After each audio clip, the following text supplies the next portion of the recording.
Кийинки сөз президенттин аппаратынын өкүлү Мурзалиева Жыргал Нуржановага берилет.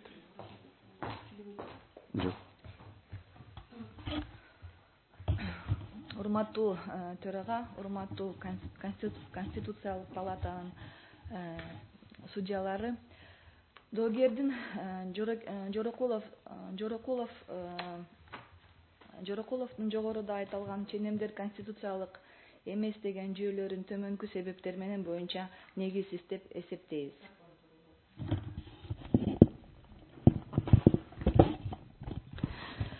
Кыргыз Республикасынын Конституциясынын 94-беренесинин 9-бөлүгүнө ылайык Кыргыз Республикасынын судьяларынын статусу конституциялык мыйзам менен аныкталат.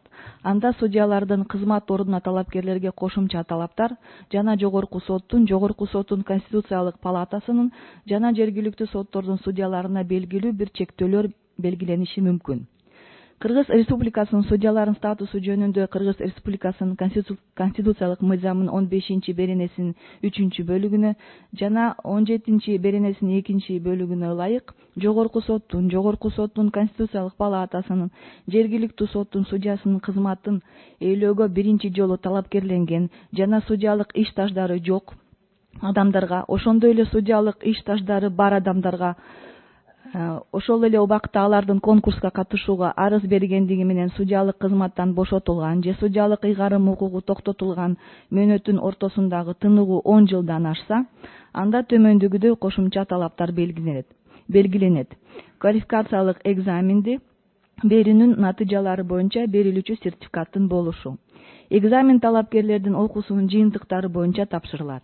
Сертификат 3 жыл бою жарактуу. Окутуунун программасы, экзаменди алуу боюнча комиссиянын курамы, ошондой эле анын берүүнүн тартиби судьялар кеңеши тарабынан бекитилет. Жарандардын жана юридикалык жактардын укуктарын жана мыйзамдуу кызыкчылыктарынын коргоону камсыздаган мамлекеттик бийлик бутактарынын биринчи өкүлү катары судьянын жогорку статусу, судьялык кызматты ээлөөгө талапкер болгон жарандарга квалификациясына жогорку стандарттын, анын ичинде даярдык деңгээлин башка талаптары коюуну шарттайт. Өзгөчө талаптар теориялык билим жана белгилүү тажрыйбадан тышкары сот өндүрүшүндө билимдери жана тажрыйбасы бар жогорку квалификациялуу адистерди тандоону кепилдик берүүгө багытталган. Ошентип, соттук корпусту компетенттүү жана көз карандысыз кызматкерлер менен камсыздоо боюнча мамлекеттин жана коомдун таламдарына жетишилет. Судьялардын кызмат орундарында квалификациялуу кадрларды тандоонун маанилүүлүгүн жана зарылчылыгын эске алып, мыйзам чыгаруучу талапкерлердин даярдык окутуусун жүзөгө ашыруу боюнча милдетин мамлекетке жүктөгөн.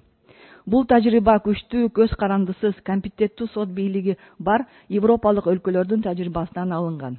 Албетте, коомдун сот корпусунун компетенттүүлүгүнө жана көз карандысыздыгына күмөн санасуу жалпысынан мамлекеттик бийликке терс таасир берет.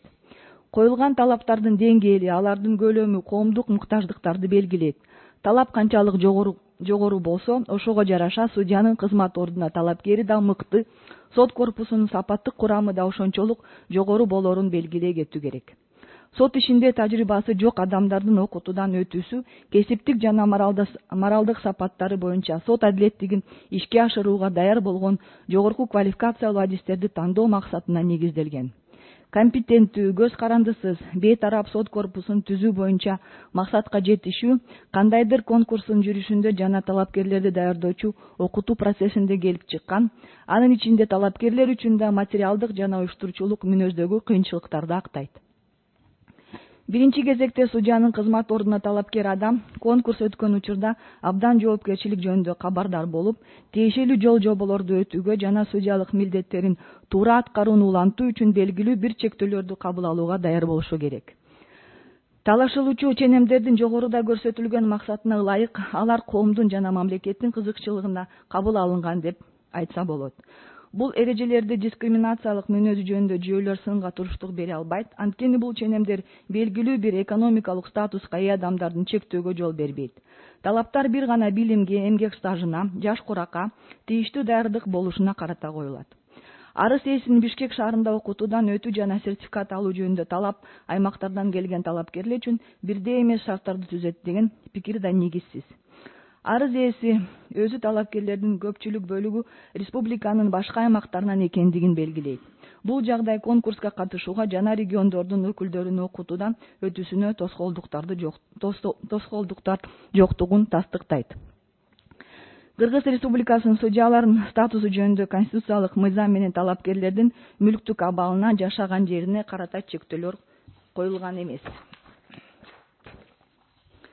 Кыргыз Республикасынын судьяларынын статусу жөнүндө конституциялык мыйзамдын 5-4 беренесине ылайык судьялардын кызмат ордуна талапкерлерди окутуунун сот адилеттигинин жогорку мектеби жүзөгө ашырат.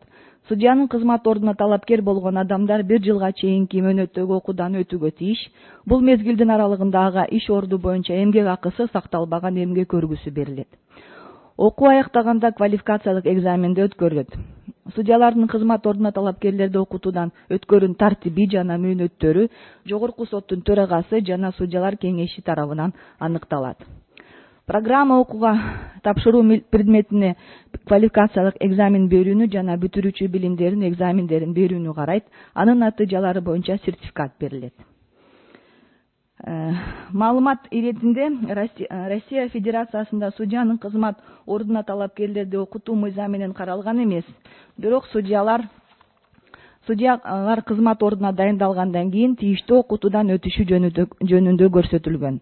Казакстанда талапкерлер үчүн судьянын айлык акысын 70% өлчөмүндө төлөп берүү менен сотто 1 жылдык стажировкадан өтүү зарыл. Украинанын мыйзамдарына ылайык талапкерлерди атайын даярдоо мамлекеттик бюджеттин каражаттарынын эсебинен 12 айдын аралыгында жүргүзүлөт. Талапкер даярдыктын өтүү мезгилинде анын иш орду сакталат, судьянын жардамчысынын эмгек акысынын өлчөмүндө стипендия төлөнөт. Беларусь Республикасында жалпы же чарба соттун судьясынын кызмат ордуна атайын даярдоо, атайын билим берүүнүн мектебинде 1 жылга чейин окутууну республиканын сотторунун биринде дайындалган тийиштүү судьянын жетекчилиги астында стажировка менен айкалыштырууну камтыйт. Армения Республикасында сот мектебинин окуучулары 1-инчи инстанциядагы жалпы юрисдикциядагы судьянын жардамчысынын сый акысына теңдеш окуу мезгилинде стипендия алышат. Азербайжанда судьялардын тандоо комитети тарабынан уюштурулган ОЗЭК жана жазуу жүзүндөгү экзамендерди ийгиликтүү тапшырган талапкерлер автоматтык түрдө узак мөөнөттүү тренинг этабына которулат. Мында талапкерлерге иш орду жана эмгек акысы сакталат, ал эми иштебеген талапкерлерге материалдык камсыз кылуу суммасы төлөнөт. Ушул жагдайларды эске алуу менен жана судьянын кызмат ордуна талапкер жарандардын укуктарын, таламдарын коргоо максатында кечки дистанциялык окутуу менен окутуунун форматын оптималдаштырууну мүмкүн деп эсептейбиз. Мына ошентип талапкерлер өзүнүн мүлктүк абалына зыян келтирбестен, негизги иш ордунан ажыратылбастан окуудан өтө алышат.